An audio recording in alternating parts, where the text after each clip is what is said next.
Good afternoon again. Now we've sorted that. This is where, in this area, I spent 7 years of my life, and in the little town of Kayang, which is not shown at the end of the long island of New Ireland, is where Peter, my son, was born. The doctor who was supposed to deliver it wasn't there, so I had to do it. That was life in New Guinea.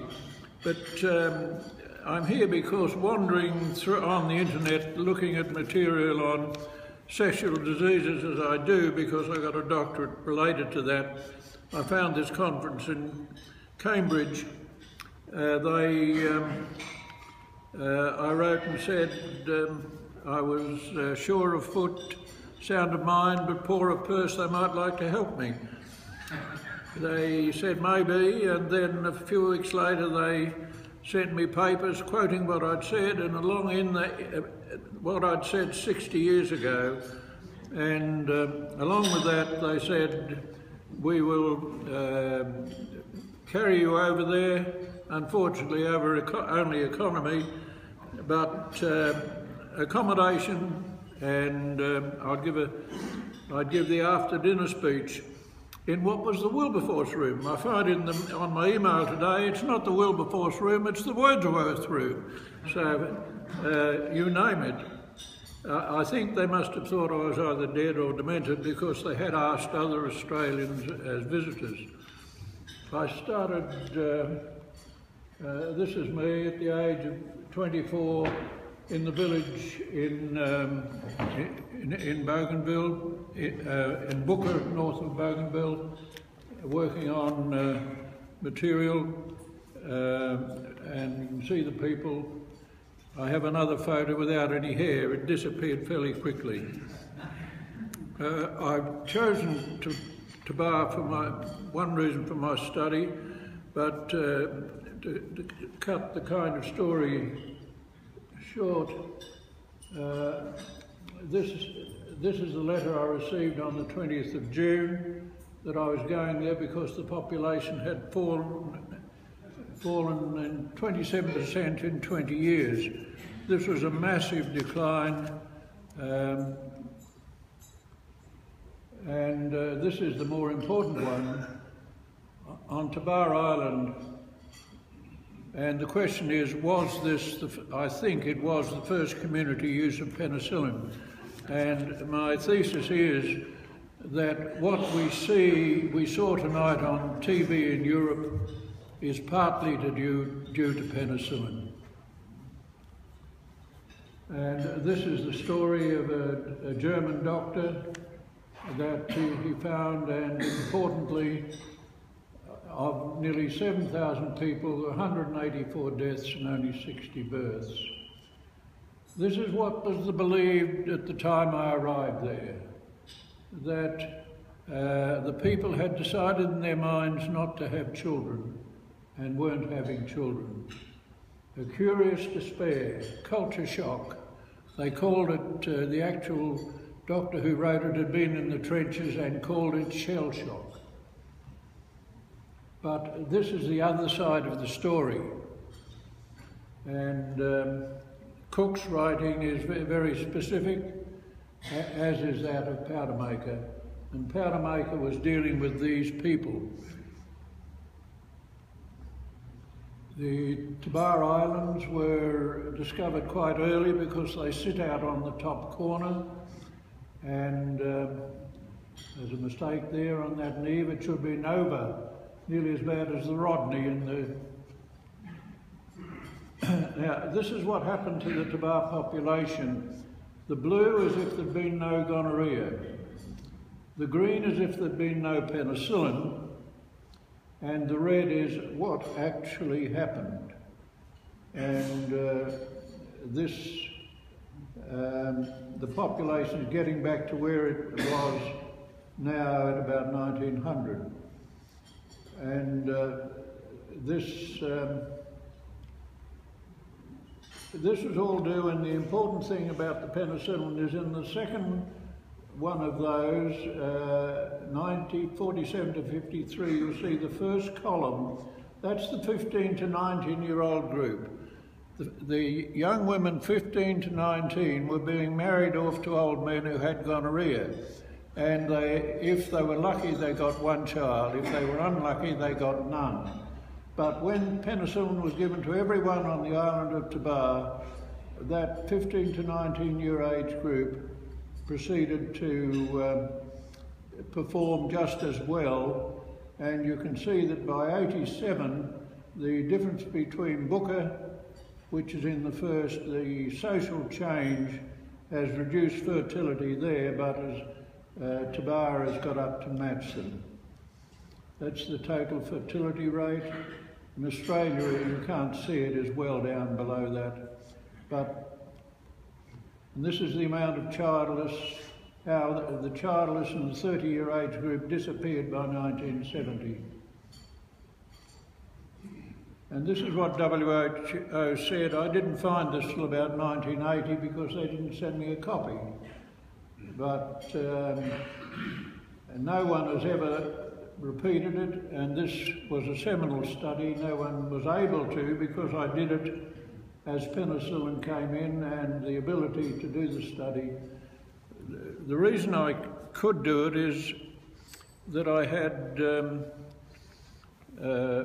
an X-ray machine, but I had a lot of willing couples who had no children, and I collected 80 of them, and I handled them the same way as any childless couple in Australia would have been handled at that time. We did curettes on the women, we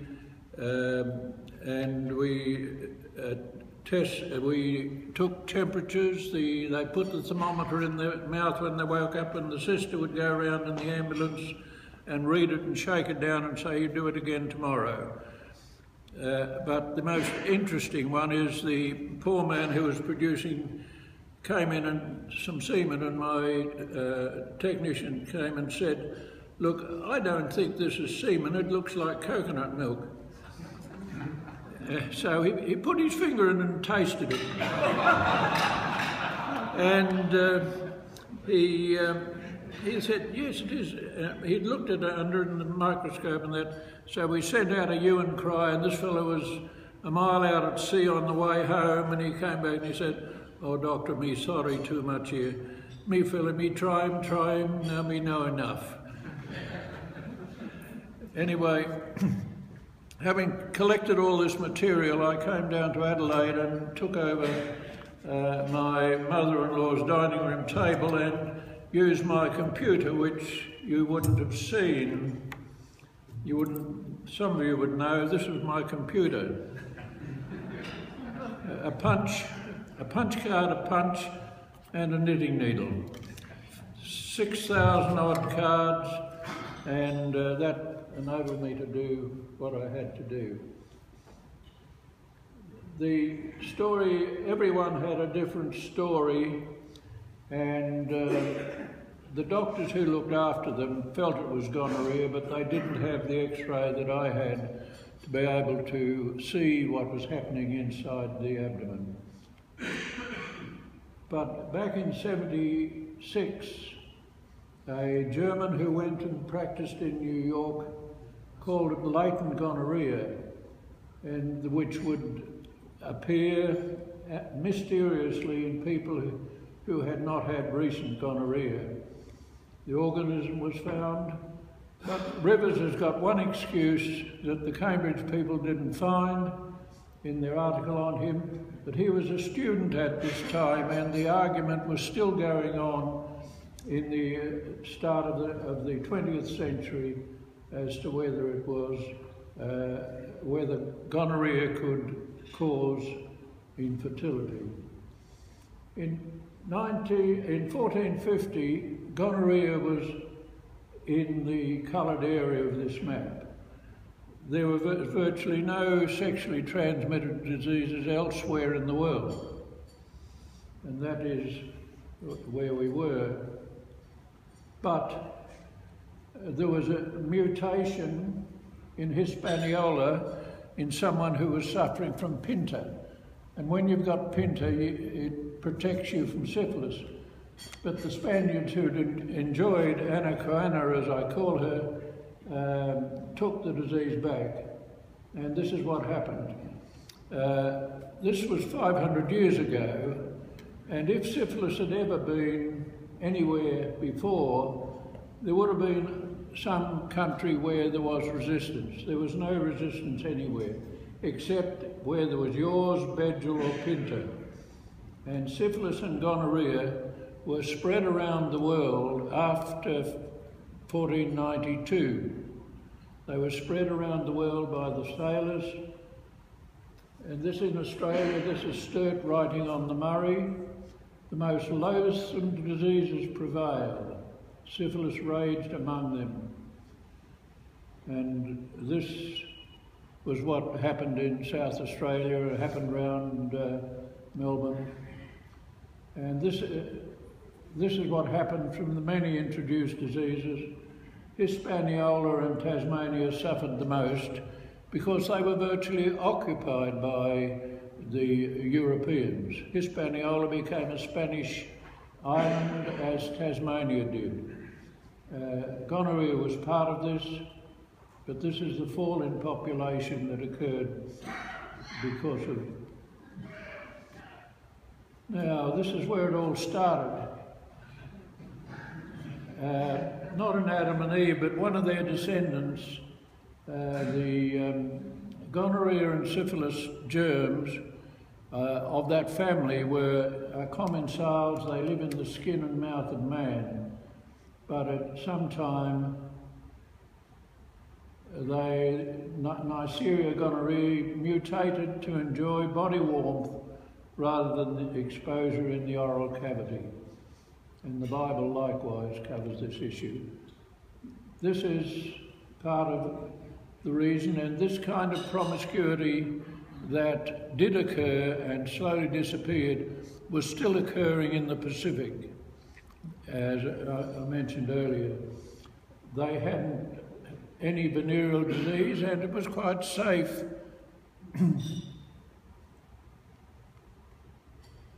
Childlessness was a real problem, and the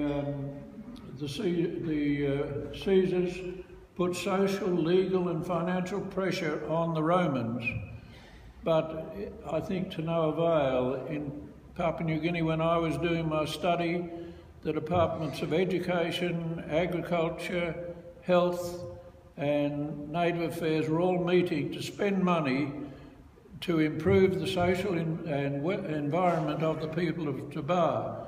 All of it to no avail, but that was the thinking at this time and was the thinking in New Ireland. And the hot baths were supposed to be to blame, but the presence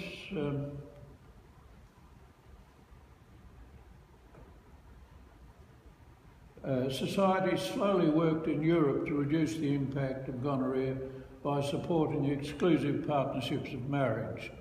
That's what happened. And this is the amount of childlessness in British nobles. That's somewhere around an average of 20%. 5% of that would be physical abnormality. 5% would be those who chose to be nuns or not to have children. 10% of that would be due to gonorrhea. The American blacks, Piri, who followed my work, 25 million in 1980. Without gonorrhea, it would have been 40 million. You think of the impact and what that would have meant in America. And the other, penicillin was used in these countries and many others, and penicillin got rid of yaws, but it also got rid of gonorrhea, and the birth rate went up in these countries that I've selected. And that's world population. You can see 1950, penicillin reduced the death rate, but something else happened. And this is where we are. We're not at 2050 yet, but the extent of promiscuous behaviour is the reason why sets the prevalence of gonorrhea. It was effective as the pill,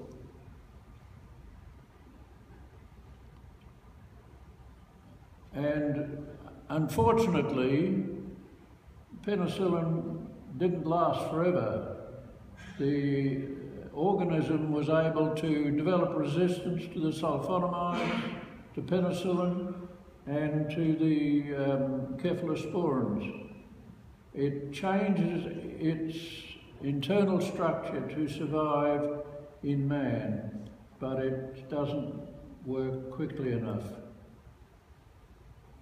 And this, whether man was created or evolved, the human species has the reproductive potential to produce progeny who will slowly but surely exceed the fluid production of the globe. Over the centuries, diseases and pestilence, environmental and man disasters, wars and genocide have acted as a damper protecting man from this ultimate disaster. The latent, hidden gonococcus helped protect man from himself. Man has won the battle, but lost the war. Yesterday, the Indian Ocean, today, the Mediterranean.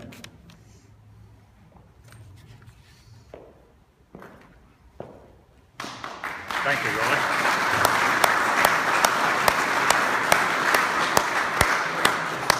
What a great historical medical treatise on sex and pleasure and disease. We have a few minutes for questions. Anyone have a question of Roy? Oh, they're afraid to ask, you know, Roy. I've dumbfounded them, haven't I? Nothing? Barbara. Roy, is there any young medical students continuing your studies? In my, I went to New Guinea last year, and the Department of Foreign Affairs were a little bit quicker than Cambridge. I sent an email one day and went home to get the money for my ticket the next day, and there was a message, "We'll meet all your costs." I went up there, and one of the young, someone living in Kavieng said they would like to do so. But the thing is, there's not, because of the availability of antibiotics, there is not, it's no longer a major problem even in New Guinea. But syphilis, we protected the people. We eradicated yours by injecting every person in Papua New Guinea received an injection of penicillin. That meant that the people born after 1960 had no immunity. And in 1974 there was an epidemic of syphilis in the highlands of New Guinea because we'd got rid of the protective yaws, and syphilis came and became a problem. David? Roy, I was just going to ask, I understand that your work was foundational in later discoveries about, I can't say the medical name, but mad cow disease, is that right? Oh no, I wasn't involved in mad cow disease. No, this is kuru, laughing death it was called, and that was discovered by a man called Xray. And Gajasek got a Nobel Prize, and Prussener got a Nobel Prize for what they found. I was just I was the administrator, making sure they were able to do things they wanted to do. That was helping provide the money, the same as with a lot of the studies of Basil Hetzel's in New Guinea. If they convinced me that money was needed, that they wanted to do something, I used my position. I didn't give them, you people, taxpayers of Australia did, but there's no question it was a very, a lot of things, a lot of things were things of medical importance were discovered in Papua New Guinea, and if they hadn't sorted out that the prion was the cause of laughing death or kuru in New Guinea, the numbers of deaths from mad cow disease would have been phenomenal, because the minute it hit, they knew what it was, and they took measures to stop it. If the work hadn't been done in New Guinea in the 60s, in the 80s there would have been a massive epidemic of humans dying of mad cow disease. Okay, last question. Bob? Roy, I'm fascinated by the success that you've had over all this work. And what interests me is, why did you go there in the first place? Question is, why did Roy go to Papua New Guinea? Well, Bob and I have known each other since we were not at school, because I went to school in Perth Modern School and Hobart State High. I didn't go to any of these plush schools in Adelaide. But I met him when I came here in 1941, and in 1946 rather,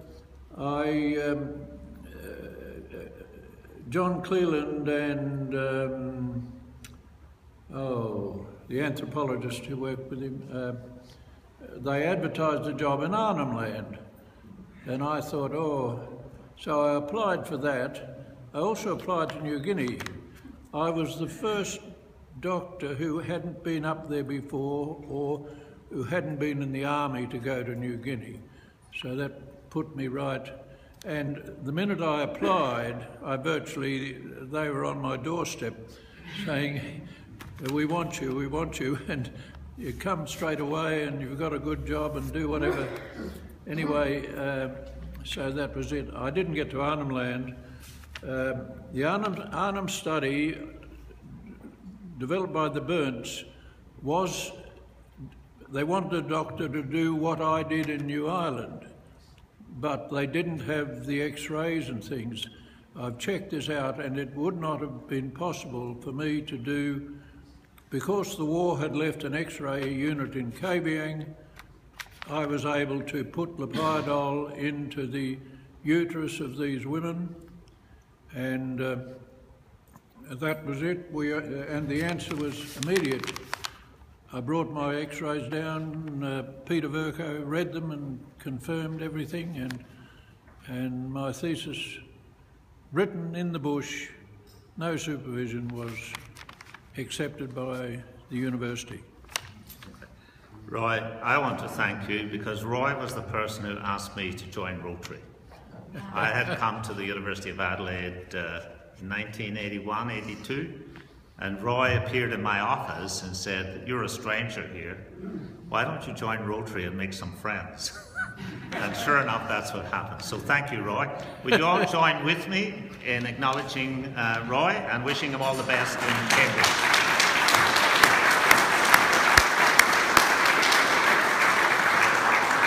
Roy, have one of our beautiful gifts. Thank you. Thank you.